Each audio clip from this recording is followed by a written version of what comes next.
setelah 13 jam.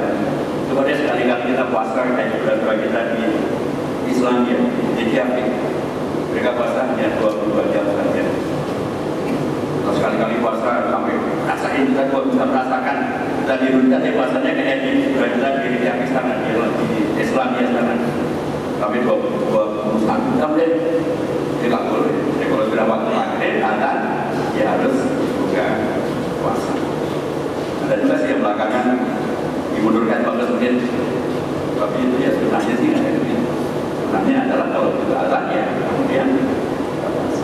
Dan itu juga berarti juga kita ini dan saudara kita di sini. Karena di sana puasa hanya sekitar 9 jam 40 menit saja. Jadi tadi sekali-kali merasakan berpuasa gaya saudara kita yang paling lama di non jauh di Skandinavia sana, daerah Islandia, jadi diambil yang 22 jam sekian. Tapi juga gimana ya rasanya kalau kita puasa hanya 9 jam. Terus saudara-saudara di sini di Amerika Selatan. Nggak boleh juga, jadi nggak boleh nambah, nggak boleh kurang. Ya kalau atas nggak boleh juga nyari karena di channel TV yang ada dari Banten setiap hari itu aja kita lihat. Begitu sahur kita cari yang atasnya paling apa, atas sumbernya paling tambah, namanya takalur. Ya biasa saja. Memang Rasulullah menyampaikan bahwa yang paling berbeda Allah adalah mendahulukan berbuka puasa. Ta'jil al-fitr wa ta'khir as-sahur. Dan oleh ta'jil al-fitr saya berkali-kali menyampaikan, kadang-kadang di bahasa Indonesia kita ada apa? Jika ada masuk, kemudian ada kamu batalin dulu. Ada sama batalin dulu. Ya kalau itu dilakukan batal.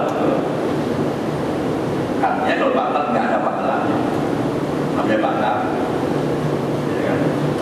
Dan dalam konteks ini segala sesuatu diukur dengan akad, dengan kontrak itu apa yang diomongin, bukan sekedar apa yang dibatin, bukan sekedar apa yang diniatkan, tapi apa yang diomongkan, apa yang dibatalkan. Karena Rasul berkata bukan dibatalkan, tapi kita takjil dulu. Takjilkan, yang mendahulukan, mempercepat itu. Sebenarnya di mana-mana dalam Jawa kita takjilan. Itu sudah satu ungkapan yang sangat lunak. Takjilan nanti adalah memberikan kalau kita mungkin bahasanya dari snack karena kecil, mempercepat, mendahulukan buka puasa sesuai dengan sunnah. Dan nanti yang ketiga, milham dan juga tajam adalah ada inovasi. Jadi kegiatan berpuasa kita supaya kemudian betul-betul bisa merealisasikan nilai unggul dan bertakwa yang spiritual itu. Diperlukan kemampuan untuk terus menghadirkan hal yang menyemangati kita, membangun. Tapi begitu aja, ya sholat tarawih aja, sholat tarawih itu yang pada bulu saja. Tahun yang lalu ada orang itu ada beberapa masjid di Jawa Timur yang sholat tarawihnya paling kelas dunia. Itu pasti juga membosankan, nggak ada nikmatnya. Jadi tajadud artinya adalah dari tajadud dalam intor atau dalam fikih sunnah, bukan tajadud dalam arti belajar bid'ah kan. Tajadud misalnya ya tadi hari ini kita sholat kafur yang di sini, ya. Kemudian nanti sholat asarnya jamaah bisa di sini, tempat yang lain. Mungkin juga hari ini dengan kajian seperti ini. Mungkin nanti habis sholat asar ada kajian sebagai imam. Kalau nanti misalnya maghrib kita iftar di rumah kita dengan keluarga utama. Besok mungkin kita datang ke masjid iftar dengan jamaah misalnya. Hari ini kita misalnya tarawih dengan katakanlah 11 rakaat. Besok kita 23 rakaat, nggak ada masalah. Yang penting tidak diniatkan untuk asal beda atau untuk jadi kaum atau untuk kalangan dan enggak. Semuanya dalam koridor sunnah. Itu bagian dari tajadud. Hari ini kita baca katakanlah kita Al-Quran sampai 1 juz. Besoknya kita baca Al-Quran bukan sekedar baca, kita baca artinya juga. Jadi tajadud. Selalu ada inovasi. Jadi tidak yang monoton itu saja. Islam mengajarkan kehidupan usaha dinamis. Dan karena pun kita ke misi takwa ini dengan cara yang tajadud. Tajadwal istimror. Yang keempat adalah istimror. Istimror itu artinya adalah berkelanjutan. Intinya dengan ini untuk kegiatannya berkelanjutan. Di waktunya juga terus berkelanjutan, kegiatannya juga terus berkelanjutan. Inovasinya pun juga karena ini berkelanjutan. Tidak hanya sekali-kali inovasi itu sebenarnya menurut malas lagi.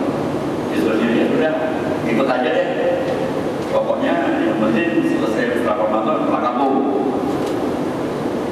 Jadi Islam ini dengan puasa mengajarkan kita tentang takwa yang merupakan bekal terbaik, yang merupakan sesuatu yang memang menghadirkan keunggulan-keunggulan. Bayangkan kalau kita kegiatan kita selalu kita tidak berorientasi pada pacar, kita kerjakan sekarang juga. Kita berorientasi pada aksi. Tapi aksi itu juga tidak sesuatu yang benar hanya sekali-kali saja, tapi juga ilham, besoknya juga kita berhasil. Kira-kira perusahaan mana yang akan masuk kalau orientasi itu? Semua pasti akan menjadi eksis dan bahkan akan bisa mendengar target-targetnya, bahkan mungkin juga dia bertarget. Apalagi kemudian kita saja terus dorong untuk melakukan inovasi. Di tempat mana kita bekerja, keluarganya pun selalu melakukan inovasi, pasti ini akan menjadi suatu yang sangat hidup, sangat kemudian memberikan harapan ke depan yang luar biasa. Dan apalagi kita jadi lagi-lagi bukan hanya sesaat saja, tapi juga istiqomah berkelanjutan. Ketika takwa kemudian menjadi sesuatu yang oleh Allah sebagai bekal terbaik, maka merealisasikannya pun juga menghadirkan cara-cara yang terbaik. Ini di antara kita masih benar bertanya takwa, kemudian ini apa susah?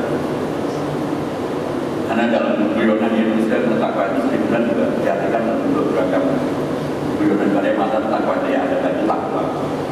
Ada mata takwa itu ya kalau tidak ada takwa.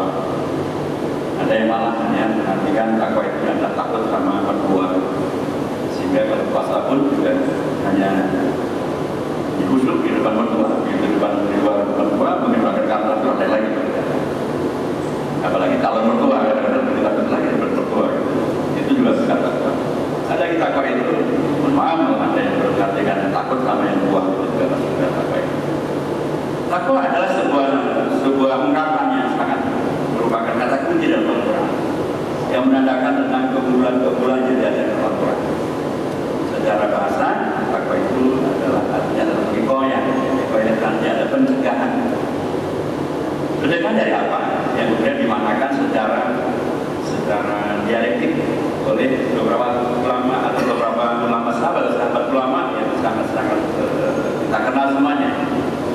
Dalam satu dialog, Umar bin Khattab radhiyallahu anhu bertanya kepada Ubay bin Ka'ab. Sesungguhnya menurut saya ini bukan bertanya, tapi itulah cara dia mengajarkan kepada kita tentang informasi. Karena nggak mungkin Umar bin Khattab tidak tahu tentang itu. Dia mengatakan, ya Ubay, mahia takwa. Takwa itu apa sih? Kemudian Ubay bin Ka'ab mengatakan, ya Amirul Mukminin, wa Amirul Mukminin. Ama masyaita ala syaukat. Tidakkah pernah yang mulia berjalan dan pun bertemu dengan duri-durian atau perdu duri-durian, pepohonan yang berduri? Kalau malah ya tentu, karena di pada pasir pun banyak juga pohon berduri. Kemudian apa ada sebenarnya? Kemudian apa yang dilakukan kalau Anda berjalan dan kanan kiri Anda penuh dengan duri? Anda asal jalan saja atau Anda lepas durinya? Atau apa yang dilakukan? Dia mengatakan, aku berlaku dengan cara yang paling hati-hati. Tetap berjalan, durinya tidak dihancurkan, tidak dihabisi, karena itu ada. Kalau di padang pasir, pohon berduri itu adalah makanan untuk unta. Unta itulah makanan dia. Pohon-pohonan, ada daunnya, ada durinya, itulah makanan dari unta. Nah kalau itu kemudian semuanya dibabat, pertanyaan tidak makan. Dia tetap berjalan, duri dan pohonnya tidak dihancurkan, tapi beliau juga tidak kemudian menjadi terkena durinya. Dia tetap bisa berjalan, melaksanakan amanah. Gue mengatakan, gue Amirul Mukminin, itulah yang namanya takwa. Kita berhati-hati, kita tetap berjalan, melanjutkan pekerjaan kita, melanjutkan tugas kita, menuju pada tujuan yang akan kita capai. Beragam halang rintang kita singkirkan, tetapi tidak merugikan yang lain. Itulah takwa. Sebuah perilaku yang luar biasa, konstruktif, produktif, solutif, tapi juga tidak merugikan orang lain.